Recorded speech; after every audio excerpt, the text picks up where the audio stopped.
أعوذ بالله من الشيطان الرجيم بسم الله الرحمن الرحيم تنزيل الكتاب من الله العزيز الحكيم إنا أنزلنا إليك الكتاب بالحق فاعبد الله مخلصا له الدين ألا لله الدين الخالص والذين اتخذوا من دونه أولياء ما نعبدهم إلا ليقربونا إلى الله زلفى إن الله يحكم بينهم فيما هم فيه يختلفون إن الله لا يهدي من huwa kadhibun kafar.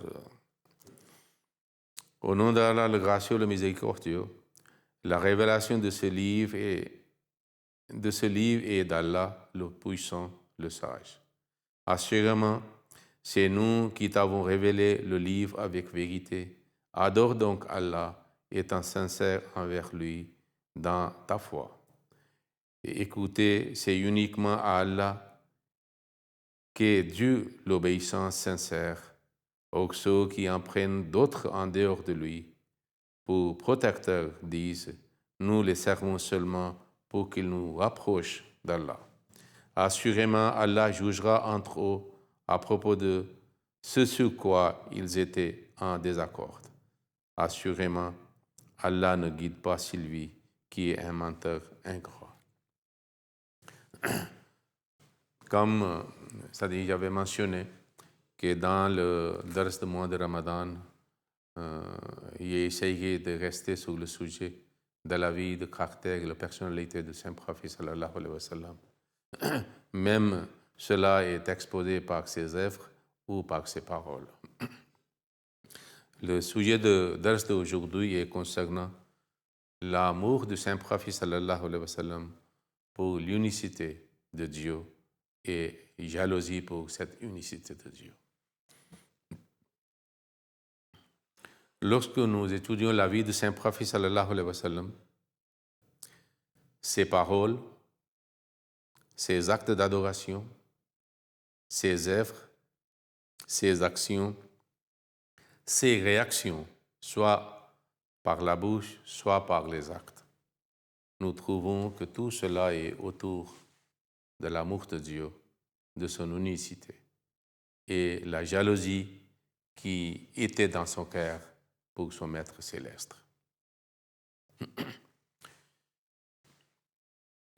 Avant qu'il soit commissionné et désigné par Dieu, il était tellement incliné vers l'unicité de Dieu qu'il abandonnait l'ambiance de convivialité mondaine, matérielle,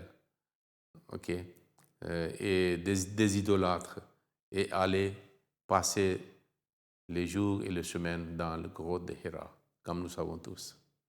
Et là-bas, c'est-à-dire comme quelqu'un qui était en quête, en recherche de son Seigneur, pour avoir une communion avec lui. Lorsque, en voyant cela, les Mecquois avaient dit que Asheka Muhammadan Rabbahu, que le Muhammad est imprégné de l'amour de son Seigneur. Lorsque Allah l'a désigné en tant que messager pour réformer la société, nous savons très bien que les Arabes étaient idolâtres. La maison, symbole de l'unicité de Dieu, a été remplie par les idoles. Mais il a commencé à diffuser et transmettre le message de l'unicité de Dieu, c'est-à-dire au monde. Tout d'abord les Mecquois et puis les Arabes autour de la Mecque. Il parlait contre l'idolâtrie, que l'idolâtrie n'est pas, c'est-à-dire une croyance correcte, parce que c'est Allah seul, unique, qui est digne d'être adoré. C'est lui qui est tout-puissant, qui est omniscient, omniprésent, qui n'a ni épouse, ni fils, ni père. Alors, lorsque il a commencé à transmettre ce message, les Mecquois, c'est-à-dire, étaient en colère. Ils ne voulaient pas tolérer ce que le Muhammad sallallahu alayhi wa sallam faisait. Mais le saint prophète sallallahu alayhi wa sallam avait sa famille, même tous les membres de famille n'étaient pas d'accord avec lui. Au départ, c'était Hadrat Zayd, son fils qu'il avait adopté, et puis son épouse, Hadrat Khadija, Hadrat Ali et Hadrat Abu Bakr. Plus tard, Hadrat Fatima, lorsqu'elle est devenue adolescente. Alors, à ce moment-là, même Abu Lahab, qui était oncle du saint prophète, était contre lui, et son épouse aussi. Le saint prophète sallallahu alayhi wa sallam transmettait le message de l'unicité individuellement, collectivement. Et alors, quand les gens étaient un peu attentifs, certaines des femmes, certains des jeunes, donc les Mecquois ont voulu arrêter, empêcher le saint prophète. Ils sont allés à Abu Talib, parce qu'après le décès, son père était déjà décédé avant son naissance, et puis sa mère, après la naissance, peut-être il était à l'âge de 4 ans, et puis après 2 ans, son grand-père, Hadrat Abdul Muttalib, puis Hadrat Abdul Muttalib a confié le saint prophète à son fils Abu Talib, qui était le père de Hadrat Ali. Alors, comme était un homme, c'est-à-dire respectable, alors les Mecquois au départ toléraient, et puis une fois ils sont allés avec Abu Talib, de dire à votre neveu de ne plus prêcher le message de unicité de sa religion et contre l'idolâtrie. Alors Hadrat Abu Talib a appelé le saint prophète sallallahu alayhi wa sallam. Alors il a présenté ce que les chefs Mecquois ont dit.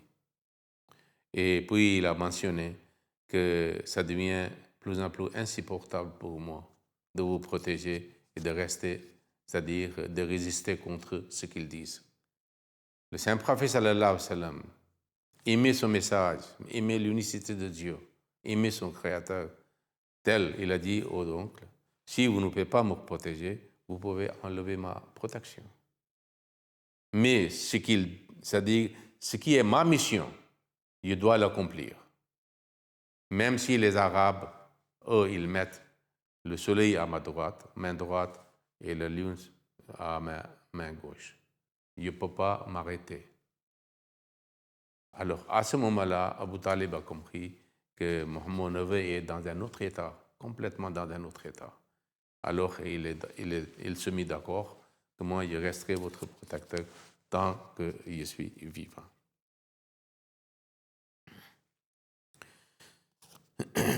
Le saint prophète sallallahu alayhi wa sallam vous a inculqué aussi la même foi concernant l'unicité de Dieu et la jalousie concernant l'unicité de Dieu chez ses compagnons.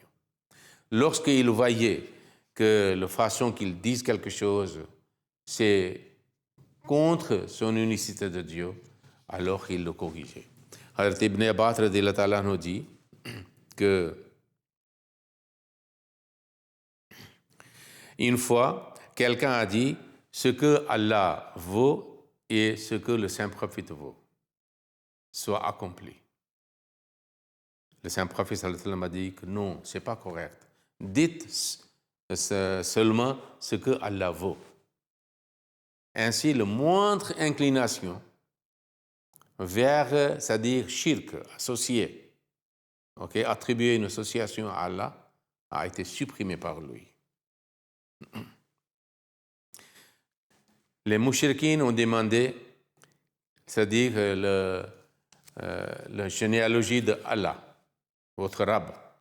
Alors il a récité sur le Ikhlas, Kul huwa Allahu ahad, Allahu samad, lam yalid wa lam yulad, wa lam yakul lahu kufuwan ahad.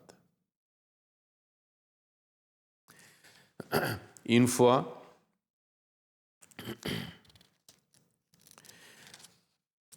quelqu'un a demandé au saint prophète sallam, cela est rapporté par Jabir bin Abdullah radhiyallahu ta'ala anhu, que ô messager d'Allah, quelle chose rend obligatoire le paradis et l'enfer. Le saint prophète sallallahu alayhi wa sallam dit, si quelqu'un subit la mort en état de shirk, polythéisme, qu'il attribue des associés à Allah, alors c'est l'enfer. Et si quelqu'un fait confiance en Allah et puis il croit en l'unicité de Dieu, cela l'amène vers le paradis. Il a conseillé à ses disciples que je crains le plus pour mon ummat de shirk khafi, c'est-à-dire un polythéisme très subtil, des fois inaperçu, n'est pas tellement exposé. Ils ont dit, c'est quoi? Il a dit, ar-riya'u, ostentation. Vous faites quelque chose pour montrer aux gens, pour recevoir un applaudissement et appréciation. Il dit, ceux qui le font, au jour du jugement, Dieu n'acceptera pas leurs bonnes œuvres. Il dira, allez chercher la récompense de ces œuvres aux gens pour qui vous avez fait, pour leur montrer que vous avez fait ces œuvres. Parce que vous n'avez pas fait pour Allah. Donc, réa ou ostentation, ou fausse pitié, piété, et aussi le shirk khafi. Donc, nous devons essayer de bien analyser, être vigilants concernant ces choses, parce qu'il y a beaucoup de gens qui tombent dans cette erreur. Les compagnons du Saint-Prophète sallallahu alayhi wa sallam rapportent que il était toujours dans le souvenir d'Allah. Et subhanallah, alhamdulillah, la ilaha illallah, Allahu akbar. C'est pour ça qu'il a dit, le meilleur de souvenir d'Allah est la ilaha illallah. Et le meilleur est c'est-à-dire supplication et de dire alhamdulillah. Dans la bataille de Uhud, d'abord les musulmans ont remporté la victoire, mais en ignorant, lorsque une partie qui était désignée à un passage de montagne que, par le Saint-Prophète sallam, avec la directive que n'importe quelle chose nous arrive, vous n'allez pas abandonner, c'est-à-dire ce passage, sans ma permission. Mais après la victoire, ils ont pensé que maintenant, c'est plus. Il y a beaucoup de gens, ces gens qui étaient désignés là-bas, ils ont, c'est-à-dire abandonné, malgré que leur responsable, leur amir avait dit, que le Saint-Prophète avait dit, il ne faut pas le déserter. Mais ils l'ont déserté. Ils sont venus vers le champ de bataille. Alors les Mecquois ont revenu en voyant une possibilité de nouvelle attaque. Et ainsi, environ 70 sahaba ont été martyrisés. Presque chaque sahabi était blessé, y compris le Saint-Prophète sallallahu alayhi wa sallam. Son front, sa joue saignait, ses dents étaient cassées, il était tombé, et les autres musulmans qui ont été martyrs sont tombés sur lui. Ça a été considéré comme il n'est plus à vivant avec nous. Alors, après cela, Abu Sufyan a annoncé, a hurlé un slogan, que nous avons tué Mohammed. Mais le Saint-Prophète sallam était en conscience maintenant avec ses compagnons, et tous les compagnons étaient tranquilles que notre maître sallallahu alayhi wa sallam est toujours vivant avec nous. Alors, ils ont voulu répondre à Abu Sufyan que non, il est vivant, mais le Saint-Prophète sallam a dit que non. Il ne faut pas leur dire. Parce qu'ils ne voulaient pas, c'est-à-dire faire une réaction quelconque qui peut être dangereuse et nuisible pour les musulmans. Puis il a dit, où est Abu Bakr? Le Saint-Prophète a dit, il ne faut pas répondre. Puis il a dit, où est Omar? Khattab, Ibn Khattab. Le Saint-Prophète a dit de ne pas dire quelque chose. Mais dans certaines versions, Hazrat Omar a répondu que le saint prophète est vivant. Ok. Mais en voyant cela, qu'il n'y a pas la réponse de la part concernant le Mohammed, sallallahu alayhi wa sallam, concernant Abu Bakr et Omar, donc il a hurlé le slogan de la grandeur, c'est-à-dire Olo Hubal. Ok? Vive Hubal, la grande idole. Ok. Lorsqu'il y avait les questions de survie de Saint Prophète sallam et la vie de Saint Prophète sallam, l'honneur de Saint Prophète sallam, il a dit il ne faut pas répondre. Lorsque ses bien-aimés compagnons Abu Bakr Omar, leur prestige, leur nom, leur honneur, le Saint Prophète dit il ne faut pas répondre. Mais quand il a hurlé le slogan, ok, pour la grandeur de son idole, le Saint Prophète sallam a dit pourquoi vous ne répondez pas? Il a dit qu'est-ce que nous répondons? Répondez Allahu Ala wa Ajal. Allah est le plus haut, plus exalté, le plus grand. Puis Abu Sufyan a hurlé deuxième slogan. Lana Uza wala Uza lakum. Uza idole est en notre faveur pour nous soutenir, pour nous. Et vous n'avez pas le Uza. Le Saint Prophète dit pourquoi vous ne répondez pas? Ils ont dit qu'est-ce que nous répondons? Il dit vous dites Allahu Maulana wala Maula lakum. Allah est notre protecteur. Et vous n'avez aucun protecteur. Voyez quel était l'état. Il y avait un danger éventuel qu'il pouvait attaquer de nouveau. Parce que la majorité des Sahaba étaient blessés, et certains gravement blessés. Ok? Et blessures signées, y compris le Saint Prophète. Mais lorsque il y avait quelque chose contre la divinité, l'unicité de Dieu, pour l'idolâtrie et pour l'athéisme, le Saint Prophète a ignoré complètement les conséquences, quoi que ce soit. Il a dit que c'est Allah, Allah wa Ajal, lana Allah maulana wa la maula lakum. Tel était l'amour du Saint Prophète pour son Créateur et sa jalousie pour l'unicité du Saint Prophète sallallahu alayhi wa sallam. Combien il aimait son Dieu unique. Et une fois, il a dit que les prophètes, durant leur vie, en bonne santé, ont montré leur, c'est-à-dire leur place, leur rang dans le paradis. Et il a dit que Allah m'a donné le choix. Si moi, je veux rester encore dans le monde ou je retourne vers mon Créateur. Et moi, j'ai choisi et préféré de quitter le monde et aller vers mon Créateur. Combien il aimait.